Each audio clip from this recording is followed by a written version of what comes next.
We are now over a month into the NBA season and the crazy moments just keep happening. Fred VanVleet did what every player has always wanted to do to a ref, Jamal Murray literally handed Doris Burke a fly in the middle of a game, and Ben Simmons had the most Ben Simmons play of all time. Of course, there were multiple big games and moments that happened throughout the week as well, but the rookies are what stood out to me the most. After a slow start, multiple rookies are now making a big impact on their team, so much for being one of the worst draft classes. Also, the Western Conference has 10 teams over 500 while the East has just 4. The league is currently all over the place, so let's just get started. The Boston Celtics were able to officially put an end to the Cavaliers' undefeated streak and haven't lost since. Jason Tatum has been playing incredible, but Jaylen Brown has been just as good and doesn't get enough credit. The Celtics are 14-3 and have had 3 games in a row with 20 or more threes, making them the new Golden State. And their great team is about to get a whole lot better with the return of Kristaps Porzingis.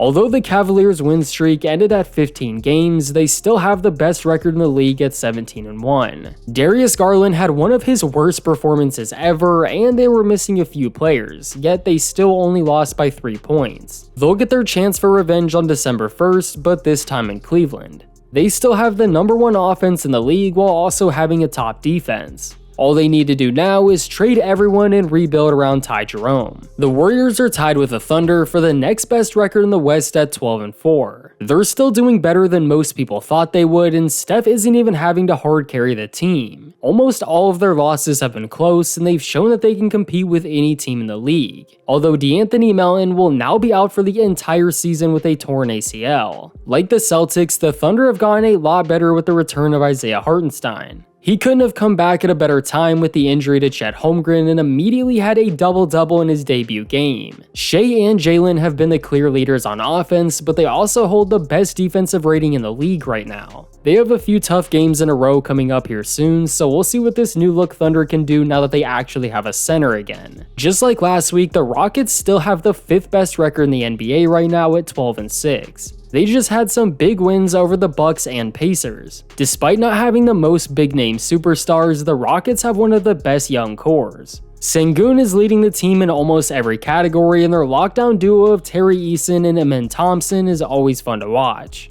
They have so many young athletic players that even if they aren't the best on offense, they can always show up on defense. Plus, the good news is Fred VanVleet will not be suspended with his altercation with that ref and will instead be fined $50,000. The Magic have a record of 11-7 and have won 8 of their last 9 games without Paolo Banchero. Franz Wagner is continuing to light up the league and even hit a game-winning 3 against the Lakers in a game that they never should have won. Franz is playing all-star caliber basketball, and the rest of the team has really stepped up since Paolo went down. And it makes me really curious to see what this team's gonna look like when he comes back. The Lakers were 10-4, looking really good before 2 horrible losses against the Magic and the Nuggets. They completely choked away their game against the Magic by missing several free throws in the final minutes, and unfortunately for the Lakers, the Nuggets still own them. On the positive side, Dalton Knecht has looked great and even had a 37-point game against the Jazz where he completely took over. Also, the Lakers were on a 6-game win streak before the 2 losses, and they're 9-0 when it comes to in-season tournament games.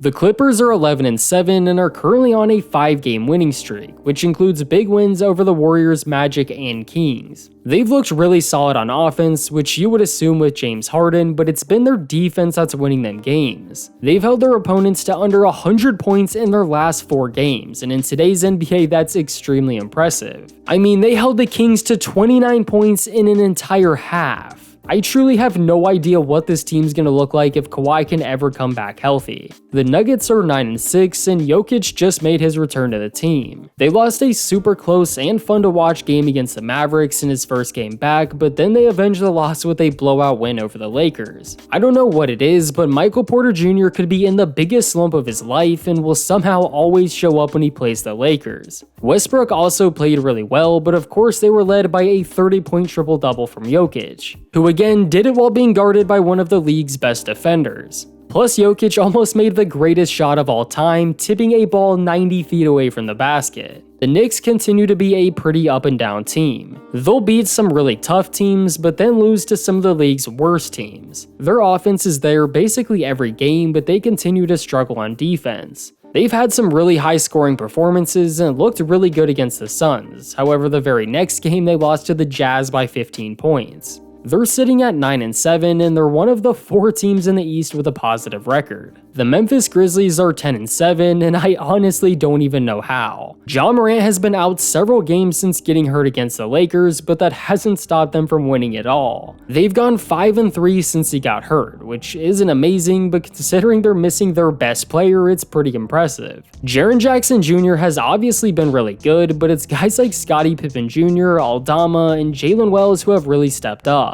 Every year, it feels like the Grizzlies grab the most random players and make the most out of them, and they're doing the same thing again now. The Suns have definitely taken a hit since losing KD, however, him and Bradley Beal should be back sooner than later. After starting the season 9-2, the Suns have lost 5 straight games, all to really good teams. Devin Booker has had a couple big performances within those games, but it just hasn't been enough. The Mavericks right now are the kings of losing close games, but they did get solid wins over the Thunder and the Nuggets. Both of those games were pure chaos and really big team wins because they were doing it without Luka. Then in between those wins, they played the Pelicans and beat them by 41 points. So it looks like they're finally starting to play well consistently, although they did just lose another close game to the Heat in overtime. The Spurs are also 9-8 and just beat the Thunder while missing multiple players and beat the Warriors after being down 17 points. The Spurs probably have the most promising young core in Wemby, Vassell, and Stephon Castle. Wemby is obviously still an alien and we already know what Vassell can do, but rookie Stephon Castle has been consistently showing a ton of promise every time he's on the court. Also, they aren't winning their last 3 games without Harrison Barnes, who literally won Player of the Week and averaged over 20 points and almost 10 rebounds a game. The Miami Heat are sitting at 500 and the return of Jimmy Butler has helped them a lot.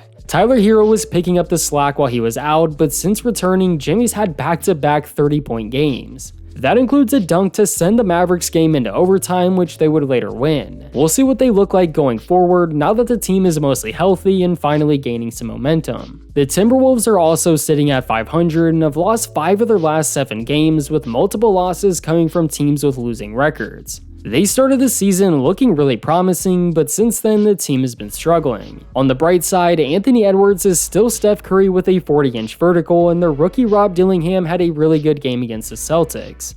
The team is going to have to figure out their struggles sooner than later because you can't lose too many games in the stacked Western Conference. The Bucks are 1 game under 500, but they are on a 4-game win streak. It looks like they're starting to finally get it together, which it's about time because Giannis is playing at an MVP level. He's literally leading the whole NBA in points and has been the entire team in some games. After starting the season 2-8, they have won 6 of their last 7. The 76ers are an absolute mess, but rookie Jared McCain is still playing incredibly well. And with Paul George hyperextending his knee again, they're going to need all the help they can get. The Raptors have one of the worst records in the league, but guys like RJ Barrett and even Jakob Poeltl have been playing really good. But not as good as this court. That's one of the most beautiful courts in the league. De'Aaron Fox is continuing to absolutely ball out with the Kings despite their 8-9 record, and the extremely hurt Pelicans are already putting in desperation lineups.